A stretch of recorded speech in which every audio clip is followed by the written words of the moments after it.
मित्रों, एडवर्टाइजिंग सभी प्रकार के विज्ञापन के लिए हमसे संपर्क करें। वर्धमान भवन, पलंदी चौक, दमोह। खत्री डेंटल केयर, दांतों का अस्पताल, डॉक्टर अरुण खत्री, डॉक्टर नीलिमा बर्डे खत्री।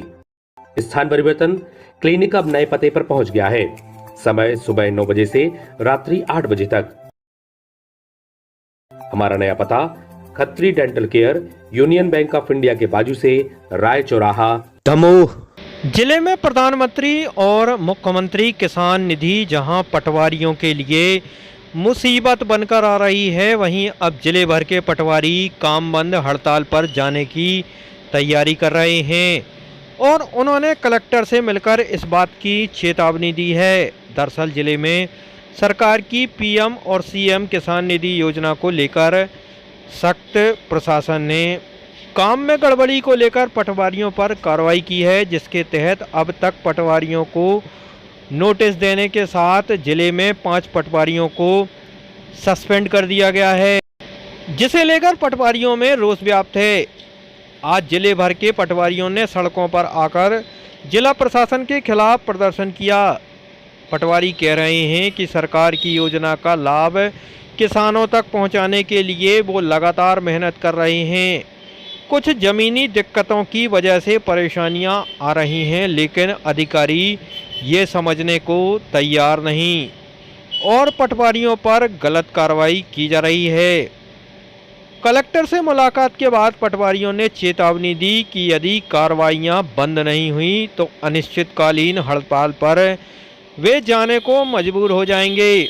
वहीं दूसरी तरफ अधिकारियों का कहना है कि सरकार की इस महत्वपूर्ण योजना में लापरवाही बर्दाश्त नहीं होगी और जो कार्रवाई हुई है वो नियमानुसार ही की गई है।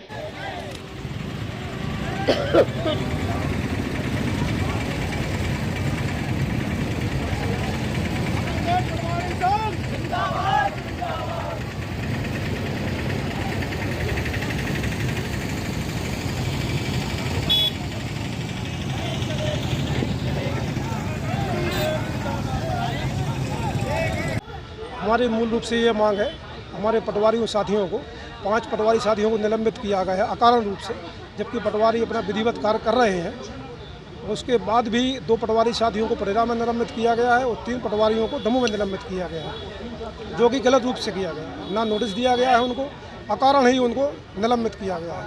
हम लोगों ने आज ज्ञापन दिया है कलेक्टर साहब को। हम लोग चाहते हैं कि सभी पटवारियों को बहाल कर दिया जाए और जब बहाल कर देंगे हम लोग, उसके बाद 3 दिन तक यदि बहाल नहीं किया जाता है तो हम लोग अनिवार्य रूप से हड़ताल कर देंगे, कोई काम नहीं करेंगे। नीरज चौरसिया। करने में कोई दिक्कत नहीं है, लेकिन काम व्यवहारिक होना चाहिए। अब जैसे ई-केवाईसी कराई जा रही, हम लोग किसान को जानकारी दे सकते हैं, किसान को खुद CSC सेंटर जाके कराना है। यदि वो नहीं करा रहे, कई बार वो बैंक का काम रहता है, हम लोग से बोला जाता है, हम लोग उन्हें बैंक में भेज देते हैं, बैंक में वो लोग बोल देते सर्वर नहीं चल रहा, बाद में आना। उसके बाद जो किसान है वो घर आ जाता, वो कहता मेरा दिन भी ख़राब हो गया, मेरे ऑटो के पैसे लग गए आने जाने के। लेकिन उसकी वजह से जो भी यदि उसमें प्रोग्रेस कम रह जाती तो दबाव हम लोग पे बनाया जाता, कार्रवाई हम लोग पे होती है। अभी गिरदावरी है, खेतों पे जाके करनी है, यहीं पे बैठे हैं तो भी डर लग रहा कि कोई कीड़ा काट ना दे, यहाँ पे जबकि इतनी साफ़ जगह है। अभी खेतों में इतनी बड़ी बड़ी फसल लगी हुई है, पानी भरा हुआ है, हम लोग खेतों में जाएंगे तो हम लोग को बिल्कुल रिस्क है। किसान भी अपने खेतों में अभी नहीं जा रहा किसी भी सूरत में।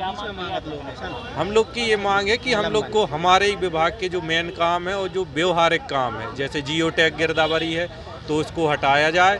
हम लोग किसानों से पूछ के, जहाँ तक पहुँच होती है खेतों में हम लोग वहाँ पर जाकर करते हैं, लेकिन कहीं कहीं कई इतने भीतर खेत हैं 2-2, 3-3 किलोमीटर, वहाँ कुछ बारिश हो जाए, कुछ हो जाए, रुकने की कोई व्यवस्था नहीं, कहीं छिपने की भी कोई व्यवस्था नहीं है। उन सब में बहुत दिक्कत जाती। ई-केवाईसी वगैरह है तो वो किसानों की है, हम लोग जानकारी दे सकते, प्रचार कर सकते, घर घर जाके बता सकते। अल्टीमेटली योजना का लाभ जिसे लेना है उसे ही थोड़ा सा प्रयास करना पड़ता है, उसकी वजह से। शिवम गोस्वामी। देखिए, माननीय प्रधानमंत्री और माननीय मुख्यमंत्री की महत्वाकांक्षी योजनाएं PM किसान सम्मान निधि और CM किसान सम्मान निधि योजना में अब जो बेनिफिशियरीज के खाते में पैसे जाना है वो ई-केवाईसी अपडेट होने के बाद ही पैसों में खाते जाना है। तो जो इस और यदि अपडेशन नहीं होगा तो जो जिनको नीडी हैं, जिनको ज़रूरत है, तो उनके खाते तक पैसे नहीं पहुंच पाएंगे। कलेक्टर महोदय द्वारा स्वयं हल्कावार पटवारियों की बैठक लेकर निर्देशित किया गया था कि आपको इसमें प्रगति लानी है, परंतु पटवारियों द्वारा उस कार्य को गंभीरता से नहीं लिया गया। उसी बात को लेकर कलेक्टर महोदय द्वारा सख्त निर्देश दिए गए थे कि इन पर कार्यवाही की जाए, ताकि जो बेनिफिशियरी लेड स्कीम्स हैं या जो लोग हैं, हमारे कृषक भाई हैं, उन तक इस योजना का लाभ पहुंच सके। उसी कारण यह जो मिनिमम प्रगति वाले पटवारी थे, उनके खिलाफ कार्यवाही की गई। 3 दिन पहले कलेक्टर महोदय द्वारा स्वयं समक्ष में बोला गया था तथा बैठक भी उनके द्वारा आहूत की गई थी। तो इससे बिल्कुल स्पष्ट है कि कार्य में प्रगति लानी चाहिए। अभी भी कोई किसी पटवारी को अपना पक्ष रखना है या कोई बात कहनी है तो वो आके अपनी बात रख सकता है, अपना जवाब प्रस्तुत कर सकता है, अपना पक्ष रख सकता है। किसी को नहीं, ऐसा बिल्कुल भी नहीं है। शासन द्वारा जो भी योजनाएं हैं, सभी बेनिफिशियरी लेड से आज की सारी स्कीम्स जो हैं, तो हमारा यही काम है कि हम लोगों तक पहुँचे, जो स्कीम्स हैं लोगों तक पहुँचाएं। इसीलिए हम लोग इसमें है तत्परता से और तल्लीनता से काम कर रहे हैं, ताकि हम बेनिफिशरीज तक पहुँच बना पाएँ। Thank you.